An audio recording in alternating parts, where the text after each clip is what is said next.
এখন 3 স্টার হোটেলের মালিক। আপনারা শুনলেন যে তার মান্থলি প্রায় অ্যারাউন্ড 30 লক্ষ টাকা আর্নিং করে। বয়স কত আপনার?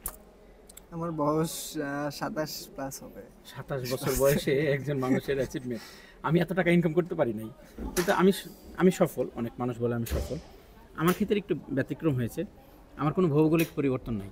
আসসালামু আলাইকুম রহমতুল্লাহ, আশা করি সবাই ভালো আছেন। আমি নেপালের কাঠমান্ডুতে আছি, আর কাঠমান্ডু একটি 5 স্টার হোটেলে আমাদের আজকে অনুষ্ঠান হয়েছে PBIF এর আয়োজনে। বাংলাদেশ সহ ইন্ডিয়া, পাকিস্তান, নেপাল এবং মোট 8টি দেশ মিলে এখানে যারা দেশের বিভিন্ন সেক্টরে অবদান রেখেছে, সামাজিকভাবে কাজ করছে, বিভিন্ন সেক্টরে দেশকে পুনর্গঠনের জন্য অনেকে প্রচেষ্টা করছে, এরকম গুণী ব্যক্তিদেরকে এখানে সম্মাননা জানানো হয়েছে আলহামদুলিল্লাহ।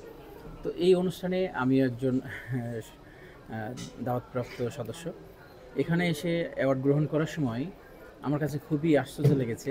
আমার পাশে বসে আছে মেহেরপুরের ভালোবাসা না, মেহেরপুরের একজন ভাই, আরিফুল ইসলাম ভাই।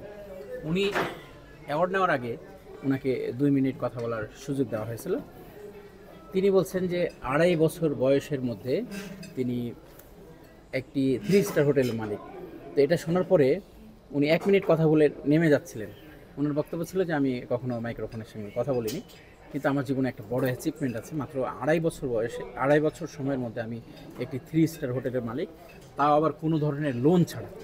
আসলে আমার কাছে এই বিষয়টা খুবই ইন্টারেস্টিং মনে হয়েছে। আর আমি ভিডিওটা করছি কেন? কারণ হচ্ছে যে আমরা যেহেতু জেনারেশনকে পথ দেখানোর জন্য কাজ করছি বিভিন্ন সেক্টরে, বিভিন্ন মানুষ, তাহলে ওনার লাইফের যে হিস্টোরিটা আছে সেই হিস্টোরিটা হতে পারে যে হাজার হাজার যুব সমাজের জন্য একটি নির্দেশনা, পথ প্রদর্শক হিসেবে কাজ করতে পারে। যার কারণে আরিফুল ইসলাম ভাইয়ের কাছে আমি ছোট একটি সময় নিয়ে নিয়েছি। আপনাকে কষ্ট দেওয়ার জন্য আন্তরিকভাবে দুঃখিত। আরিফুল ভাই, ছোট্ট করে বলবেন যে আসলে আপনার ঢাকাতে আসাটা কত সালে? ঢাকাটা আসা হচ্ছে আমার 2.5 বছর আগে, 2.5 বছর প্লাস হবে আনুমানিক। সো আমি এসে কোনো কাজ কাম ফার্স্ট অফ অল পাইনি। আচ্ছা, এরপরে অনেক কাজ হঠাৎ খোঁজাখুঁজি করে করছি। ঢাকায় আসলেন কেন? ঢাকা আসার কারণ হচ্ছে আমার ফ্যামিলির সঙ্গে একটু মনোমালিন্য ছিল। আচ্ছা পুরুষ মানুষ হলে যেমন হয় আর কি। আচ্ছা আচ্ছা আচ্ছা হ্যাঁ, বড় হয়েছিস, লেখাপড়া করছিস, ইনকাম করছিস না, বাপের খাচ্ছিস, কাজ করে খা, এই ধরনের কথাগুলো আমি মানতে পারতাম না। এটা মধ্যবিত্ত ফ্যামিলি স্বাভাবিক, সব ফ্যামিলিতেই হয় আমি মনে করি। যেটা আমার ফ্যামিলিতে হয়েছে সেটা আমি মানতে পারিনি। তো আমি 2.5 বছর আগে ঢাকায় আসি। এসে এবং ওই সময় অনেক জেদ কাজ করছে আপনার অনেক ভিতরে। জেদ কাজ করছে যে নিজে কিছু করব, নিজে কিছু করে দেখাবো বা আমাকে দেখাবো একদিন, এভাবেই ঢাকায় আসা। সো ফার্স্ট অফ অল এসে আমার কাছে কোনো ক্যাশ কোনো কিছু ছিল না। আমার ফ্রেন্ডরা আমাকে অনেক হেল্প করছে। আমাদের সব ফ্রেন্ড সার্কেল ছিল, এর মধ্যে অনেকজন বাইরে আছে, অনেকজন চাকরি করে। সো তাদের কাছ থেকে কিছু টাকা নেওয়া, লোন না, কিছু টাকা ধার নেওয়া। ফার্স্ট আমি লোন বলতে যেটা বোঝাই যে ঋণ নেওয়া 1 বছর 6 মাস, এই ধরনের কোনো লোন আমার নেওয়া আজ পর্যন্ত নাই। আচ্ছা, কেমন হতে পারে সেই অ্যামাউন্টটা আপনার যে হেল্পটা নিচ্ছেন? কারোর কাছ থেকে হয়তো বা 20,000, কারোর কাছ থেকে 50,000, এভাবে অ্যারাউন্ড 5.5 লাখ টাকা মতো আমি ধার করছিলাম। আর আমার স্টকে কিছু ছিল। স্টকে থাকার কারণ হচ্ছে আমি একটা দোকানে কাজ করতাম, পার্ট টাইম একটা কাজ করতাম। তো ওই স্টক ছিল, এখানে 5.5 লাখ টাকা ছিল। এটা দিয়ে আমি শুরু করি, একটা রেস্টুরেন্ট পাই রেন্টের, যেটা হচ্ছে রেস্টুরেন্টের অভিজ্ঞতা কিভাবে আসলো? রেস্টুরেন্টের অভিজ্ঞতা আমার নাই। আমার ছোটবেলা থেকে একটা অভ্যাস যে রেস্টুরেন্টে খেয়ে বেড়াই আমি। আচ্ছা আচ্ছা আচ্ছা, বন্ধুদের সাথে ভোজন রসিক। হ্যাঁ, ভোজন রসিক। Right right. তুই 50 দে, তুই 100 দে, দেন একসাথে হয়ে একটা রেস্টুরেন্টে খেতে গেলাম। জি, তো ওই থেকে রেস্টুরেন্টের উপর একটা চাহিদা ছিল যে রেস্টুরেন্ট দেবো। তো উত্তরাতে অনেক ভাই, অনেক বন্ধু ছিল যাদের দ্বারা একটা রেস্টুরেন্ট পরিচিত হলো। উনি ছেড়ে দেবে, ওনার ব্যবসাটা ঠিক মতো চালাতে পারতেছে না, উনি যে লোকগুলা দিয়ে চালায় হয়তো বা লস খাচ্ছে। দেন একটা পয়েন্ট একটু করে খেয়াল করুন, একটা প্রতিষ্ঠান চালাইতে পারছে না, বন্ধ হয়ে যাচ্ছে, দ্যাট মিনস হচ্ছে লস প্রজেক্ট। লস। এই লস প্রজেক্টটাকে নিয়ে উনি স্বপ্ন দেখছেন, এটা কিন্তু পয়েন্ট। দেন ওটা রেন্টের কথা শুনলাম যে রেন্ট দেবে কেমন, চেয়ার টেবিল যে ডেকোরেশনগুলো আছে, স্টাফরা আছে, এটার উপরে একটা রেন্ট দেবে। সে মাস শেষে আমার সাথে 50,000 টাকা নেবে রেন্ট, যেটা চেয়ার, ছোপা, ডেকোরেশন, এই বহুত খরচ। দেন ভাড়া হচ্ছে 1,40,000, আচ্ছা, রেন্ট হচ্ছে 50, আর বিদ্যুৎ বিল, আদার্স তো সার্ভিস চার্জ তো ঢাকা শহরে যেমন থাকে স্বাভাবিক সেম। তো এটা রেন্টের নিলাম, সব মিলিয়ে খরচ আসতো আমার মাসে 2,70,80 খরচ যেত। এত টাকা? হ্যাঁ। মানে স্টার্টিং এ আপনি এত বড় একটা Starting এ। ঝুল নিলেন? অনেক অনেক রিস্ক। আচ্ছা। সো এটা খরচ আমার মাসে যাইতো, সার্ভিস চার্জ, বিদ্যুৎ বিল, এত সব কিছু খরচ ধরে, স্যালারি। এটাতে ব্যবসা শুরু করলাম, দেখি কিছু হয় বিনিয়োগটা কিনা। কত হলো? বিনিয়োগটা সে সিকিউরিটি দিয়েছিল আমার সংখ্যে 3 লাখ টাকা। দেন রানিং মাসের ভাড়া তো রানিং মাসে ঢাকাতে নিয়ে নেয়, আচ্ছা আচ্ছা আচ্ছা। বিদ্যুৎ বিল, স্যালারি এগুলো দেওয়া লাগেনি, রানিং মাসের ভাড়া, রানিং মাসের সব কিছু দিয়ে দিচ্ছি। আর কিছু জিনিস চেঞ্জ ছিল, যেগুলো হচ্ছে এসির প্রবলেম ছিল, ইলেকট্রিক লাইনের প্রবলেম ছিল। আদার্স একটা নতুন মানুষ একটা নতুন প্রতিষ্ঠানে গেলে অনেক প্রবলেম থাকে, হ্যাঁ, আপনি ওগুলো সলভ করার জন্য কিছু ক্যাশ কাজে লাগে। মোটামুটি 5 লাখ টাকা, কাছাকাছি প্রায়, 5 লাখের কাছাকাছি কাছাকাছি প্রায় ইনভেস্ট। সো ওইটা নিয়ে ব্যবসা শুরু করলাম। তো আমার ফার্স্ট টার্গেট ছিল যে আমি উত্তরাতে ফ্রি ফুড ডেলিভারি দেবো, যেটা কোনো চার্জ করবো না, 24 ঘন্টা ফ্রি ফুড ডেলিভারি। ওখানে ফুডি ছিল, ফুড পান্ডা ছিল। আমি অনলাইন সেক্টরটা ভালো ধরতে পারছিলাম। আচ্ছা আচ্ছা। অনলাইন সেক্টর থেকে আমার হিউজ একটা অর্ডার আসতো, যেখান থেকে আমি অনেক সাপোর্ট পাইছি। দেন রানিং কিছু কাস্টমার ছিল, এবং আমি যে ম্যানেজমেন্টটা করছিলাম আমার স্টাফ দিয়ে, ব্যবসাটা আসলে খুবই ভালো আসতো। আমার একটা ফুডে যদি কস্ট হইতো 100 টাকা, আমার প্রফিট থাকতো 60 টাকা। মানে 40 টাকা আমার কস্ট যাইতো একটা ফুডে, 60 টাকা প্রফিট থাকতো। অ্যারাউন্ড আমার প্রতিদিন 70-80 হাজার টাকা সেল থাকতোই। মাশাআল্লাহ, বিগ অ্যাচিভমেন্ট স্টার্টিং এ। হ্যাঁ, তো এটা যখন খুবই ভালো চলতে শুরু করলো, মাস শেষে ভালো অ্যামাউন্ট পাইলাম, লাভ পাইলাম। এক্সট্রা স্যালারির সাথে এক্সট্রা কিছু টাকাও দেওয়ার চেষ্টা করলাম স্টাফদের, তারাও আগামী মাসে, পরের মাসে আরও ভালো কিছু করলো। এভাবেই বাড়তে থাকলো। তো যখন ওই আগের ব্যবসায়িক যে ছিল, যার সাথে আমি রেন্টে ব্যবসাটা নিয়েছিলাম, যখন দেখলো যে হ্যাঁ আমার ব্যবসাটা ভালো চলতেছে, এখন সব কিছু ঠিকঠাক, দেন এগ্রিমেন্টটা ছিল যে আমি যদি হচ্ছে ইয়ে করি 3 মাস আগে নোটিশ দিই, দেন আমাকে ছেড়ে দিতে হবে। যেহেতু ওই বিল্ডিংটা, ওই ফ্লোরটা আমার নামে ছিল না, আচ্ছা আচ্ছা। তার নামে ছিল, সে আমাকে রেন্ট দিছিল। ওটাকে কি বলে, ট্রান্সফার বলে maybe। হ্যাঁ, বুঝতে পারছি। তো উনি হচ্ছে ওই 4 মাস পরে আমাকে বললো যে আরিফ, আমি তো হচ্ছে আসলে কন্টিনিউ করতে যাচ্ছি আবার, তো আপনি একটা রেস্টুরেন্ট দেখেন, দেখে হচ্ছে নিজে কিছু করেন, দেন আমাকে একটু ছেড়ে দিন, স্পেস দেন। তো তখন যেটা হয় স্বাভাবিকভাবে, আমি ব্যবসা তৈরি করছি নিজের হাতে, একটু কথা কাটাকাটি, নয় ছয় অনেক কিছু হয়েছে। দেন 3 মাস যেহেতু সময় ছিল, আরও 3 মাস আমি হাতে পেলাম, 7 মাসে ব্যবসা করলাম। মোটামুটি 30-35 লাখ টাকার মতো আমার স্টকে ক্যাশ হয়ে গেল। 7 মাসে 30-35 লক্ষ টাকা। সো এটা নিয়ে আমি ওই রেস্টুরেন্ট থাকাকালীন অনেক গেস্ট আসতো, অনেকের সাথে পরিচয় হইতো, ভালো লোক, খারাপ লোক, সব রকম লোকই আসতো। দেন ওই পরিচয়ের ক্ষেত্রে আমার উত্তরাতে অনেক একটা ফ্রেন্ড তৈরি হয়ে গেল। তো ওখানে ব্যবসা ছাড়বো এরকম জ্ঞানজাম চলছে, যাদের সাথে ক্লোজ হয়ে গেছিলাম তাদের সাথে শেয়ার করতাম যে এখন এই ভালো পরিস্থিতি, এখন আমাকে এটা ছাড়তে বলতেছে।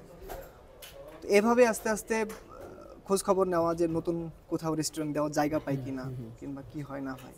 তো হঠাৎ করে দিয়াবাড়ি সেক্টরটাই অনেক জমজমাট, খাওয়া দাওয়ার বিকেলের দিকে অনেক বসে, মানে বিকেল হইলেই আপনার কাপলরা বলেন, দেখেছি, হ্যাঁ, গার্লফ্রেন্ড বয়ফ্রেন্ড বলেন, মানে মুখরোচক খাবারের একদম গোডাউন ছেলে বলা মেয়ে নিয়ে বলেন, এগুলা আসে অন টাইম। যে ফুডপথে যে খাবারগুলো বসে, এরকমই মেলা আকারে বসে। জামাই বাজার নামক একটা জায়গায় আমি জায়গা পেলাম, ওইখানে 6টা দোকান ছিল, এটা মালিকানা। 6টা দোকানের মধ্যে 2টা দোকান আমি নিলাম, মাঝখানের পার্টিশন ভেঙে নতুন একটা রেস্টুরেন্ট করলাম। তাহলে আপনি যখন রেস্টুরেন্ট হারালেন, তারপরে কতদিন অফ থাকলো আপনার বিজনেস? আমার বিজনেস অফ থাকে নাই, আমি ইনস্ট্যান্ট আপনি প্রিপারেশন নিয়ে 18 দিন মতো স্পেস পাইছিলাম। আচ্ছা, আমি ওইটা ছাড়ার 18-20 দিন মতো আগে এরকম কাজ শুরু করছি। আমার 1.5 মাস লাগছে টোটাল ডেকোরেশন করে নতুন একটা জায়গায় উঠতে। সময় নষ্ট করেননি উনি? হ্যাঁ, মানে আমি ওইটা থাকাকালীনই আমি জায়গায় খুঁজছি যে আমার তো ব্যবসা, রানিং ব্যবসা, উত্তরের মধ্যে যদি আমি খুঁজি, আমার হোম ডেলিভারি যেগুলো অনলাইনে অর্ডার পাই আমি, সেগুলো হয়তো আমি ধরে রাখতে পারবো। সো আমার ফেসবুক পেজটা করছিলাম আমি আবার নিজে নিজে, আগে যে ওদের পেজ ছিল ওই পেজটা আমি ইয়ে করছিলাম, ফেসবুক পেজটা আমি নিজে করছিলাম, ওটার অ্যাডমিন আমি ছিলাম। নামটা চেঞ্জ করে দেন নতুন একটা জায়গা পাইলাম, 3 লাখ টাকা সিকিউরিটি, দেন আরও ডেকোরেশন দিয়ে 12 লাখ টাকা চলে গেল। টোটাল 15 লাখ টাকা আমার নতুন রেস্টুরেন্টে ইনভেস্টমেন্ট।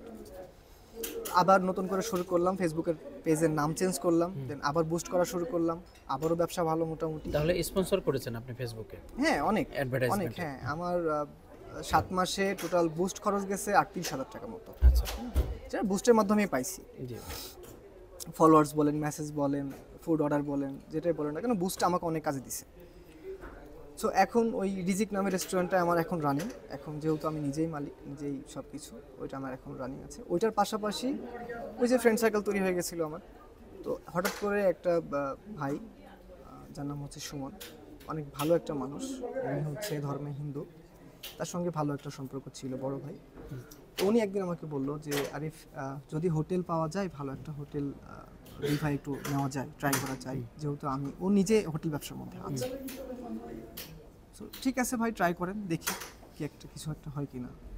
তো আমার মাথায় ওইটা ছিল যে হ্যাঁ, রেস্টুরেন্ট প্লাস হোটেল সহ যদি দিই, তাহলে খাওয়া দাওয়াটাও দিতে পারতেছি, হ্যাঁ প্লাস প্রফিটও আসতেছে। আর আমার মাথা ছিল যে মানুষকে এক রাত ঘুমাইতে দিয়ে যদি 5,000 টাকা পাওয়া যায়, দেন এটার উপরে বেটার কি থাকে, হ্যাঁ, রাইট। তাই না? তো বিদ্যুৎ বিল কত টাকা যাইতে পারে, সে কত টাকা হইতে পারে, এক বোতল পানি দিতে হবে, হয়তো বা কয়েকটা টিক দিতে হবে, এই তো অন টাইম ফ্যাসিলিটি তৈরি করতে হবে আপনাকে। সো দেখি এটা নিয়ে ট্রাই করে কিছু করা যায় কিনা। সো ওইখানে ইনভেস্ট করলাম, আমি রিজিক থেকে কিছু টাকা নিলাম, দেন আমার আগেকার স্টক ছিল কিছু, এই সব মিলে আমি 30 লাখ টাকার একটা স্টক দিয়ে দেন শুরু করলাম পার্টনারশিপ ব্যবসা। এখনো ভাই আছে আমার সঙ্গে, তবে ভাই সেভাবে প্রফিটও নেয় না, দেখেও না। খুবই ভালো মানুষ, কেন বলতেছি, হ্যাঁ, টোটালি আপনি মেইনটেইন করছেন। টোটালি মেনটেন্স করতেছি আমি। এখন ভালো ব্যবসা আসে আমার, টোটালি এখন মাস শেষে খরচ হোটেলে 13 লাখ টাকা প্লাস, 13 লাখ প্লাস চলে যায়। অ্যাকচুয়াল অ্যামাউন্ট বলা যায় না আসলে, বিদ্যুৎ বিলটা কখনো বেশি আসে, কখনো কম আসে, কখনো হয়তো 5টা স্টাফ চলে গেছে কাজ কামের জন্য, 5টা স্টাফ বাড়াইতে হয়েছে, দেন এক্সট্রা কিছু কাজ করতে হয়েছে, ইলেকট্রিক বাল্ব ফ্যান নষ্ট হচ্ছে, সার্ভিসিং করা হচ্ছে, এক্সট্রা মানে ফিক্সড একটা অ্যামাউন্ট থাকে না, 13 লাখ প্লাস আমার খরচ যায়। সো আর্নিং যেটা আসে আমার প্রতিদিন 90,000, 1 লাখ, 1,10,000 গড়ে যদি বলেন যে কত সেল যায়, তাহলে 90 বলতে পারি। আমি আপনার পুরো গল্প শুনিয়ে, আপনারা যারা আমার সাথে আছেন অনলাইনে, একটা বিষয় দেখুন, উনি কত কিছু কাজে লাগাইছে। ফার্স্ট টাইম যে পৃথিবীতে যারা ভালো কিছু করেছে, তারা কোনো না কোনোভাবে আঘাতপ্রাপ্ত হয়েছে এবং তাদের ভৌগোলিক পরিবর্তন করেছে, এবং তারা উন্নত জীবনে আসার জন্য উন্নত নগরীতে পদার্পণ করেছে। সেটা আরিফুল ভাইয়ের জন্য হয়েছে, এবং তিনি একটা ব্যবসা শুরু করলেন। সেখানেও কিন্তু প্রাথমিকভাবে কঠোর পরিশ্রমে তিনি একটা সাহস নিয়েছেন। তাহলে এখানে ছিল একটা রিস্ক, এবং দ্বিতীয়ত তার পরিশ্রমটা কাজে লেগেছিল। এবং আমরা সারা দিন রাত পরিশ্রম করে কখনো পর্যন্ত আমরা অ্যাচিভমেন্ট করতে পারবো না তেমন কিছু, যতক্ষণ পর্যন্ত আমাদের যে শ্রমটা সেটা সঠিক জায়গায় আমরা বিনিয়োগ না করি। তো এই জিনিসটা কিন্তু আরিফুল ইসলাম ভাই খুব ভালোভাবে করেছে। এরপরে দেখেন পয়েন্ট আরেকটা আছে, একটা বিজনেস তার বন্ধ হয়ে যাচ্ছে, বিজনেস বন্ধ হওয়ার 18 দিন আগে থেকেই তিনি প্রিপারেশন নিয়েছেন নতুন জায়গায় নিজেকে পুনর্বাসন করার জন্য, এবং তিনি সেখানে গিয়েছেন এবং তিনি আবারও রেস্টুরেন্ট করেছেন। এরপরে এটাকে আবার গ্রেড আপ করেছে। আমরা অনেক সময় নেতিবাচক মন্তব্যে বিশ্বাস করি, নেতিবাচক সিদ্ধান্তে বিশ্বাস করি। আমার বাবা দুধ বিক্রি করতো, যার কারণে আমাকেও ঘোষ হতে হবে, দুধ বিক্রি করতে হবে, এই ধরনের মানসিকতা মানুষের থাকে। উনি কিন্তু চিন্তা করছে যে আমার গ্রেডটাকে আস্তে আস্তে উপরে নিতে হবে, যার কারণে রেস্টুরেন্টের সাথেই আরিফুর রহমান ভাই তার আবাসিক প্রকল্পটা নিয়ে চলে আসছেন এখানে, এবং এখন 3 স্টার হোটেলের মালিক। আপনারা শুনলেন যে তার মান্থলি প্রায় অ্যারাউন্ড 30 লক্ষ টাকা আর্নিং করে, তার খরচ হয় 13 লাখ। তার মানে এটা বিগ একটা সেভিংস। বয়স কত আপনার? আমার বয়স 27 প্লাস হবে। 27 বছর বয়সে একজন মানুষের অ্যাচিভমেন্ট। আমি এত টাকা ইনকাম করতে পারি নাই, কিন্তু আমি সফল। অনেক মানুষ বলে আমি সফল, আমার ক্ষেত্রে একটু ব্যতিক্রম হয়েছে। আমার কোনো ভৌগোলিক পরিবর্তন নাই, আমার জন্ম যেখানে, পড়াশোনা সেখানে, আমার কর্ম সংস্থানও সেখানে আমি করেছি, এবং সেখানেই আমি অনলাইনকে ব্যবহার করে সফল একজন উদ্যোক্তা এবং কারিগরি শিল্পের বিকাশ ঘটানোর জন্য আমি কাজ করছি। এটা বাংলাদেশে একটু রেয়ার ছিল যে একজন মানুষের জন্মস্থানে সে একটা সাকসেসফুল উদ্যোক্তা হিসেবে কাজ করেছে। এটা আমার জন্য একটা বিশাল প্রাপ্তি ছিল। এই জায়গাটা বাংলাদেশে কয়জনের আছে সে বিষয় নিয়ে এখনও আমি কনফিউজ। অনেকেই বলে যে এমন মানুষ পাওয়া বিরল, কিন্তু আরিফুল ভাইয়ের গল্প, জীবনের গল্প, সাকসেসের গল্প এবং কষ্টের জীবনগুলো শোনার পরে আমার কাছে মনে হয়েছে যে আমার চাইতে তিনি আরও অনেক উপরের গ্রেডে আছেন। তিনি রিস্ক নিতেও সক্ষম, এবং তিনি তার পরিশ্রমকে যথাযথ ফোকাস করতে সক্ষম। আমি আমার পক্ষ থেকে ওনাকে স্যালুট জানাচ্ছি। থ্যাংক ইউ আরিফুল ভাই, আপনাকে ধন্যবাদ। আপনার আগামী দিনের জন্য সুন্দর হয়, ইনশাআল্লাহ আপনার সাথে আবারও দেখা হবে।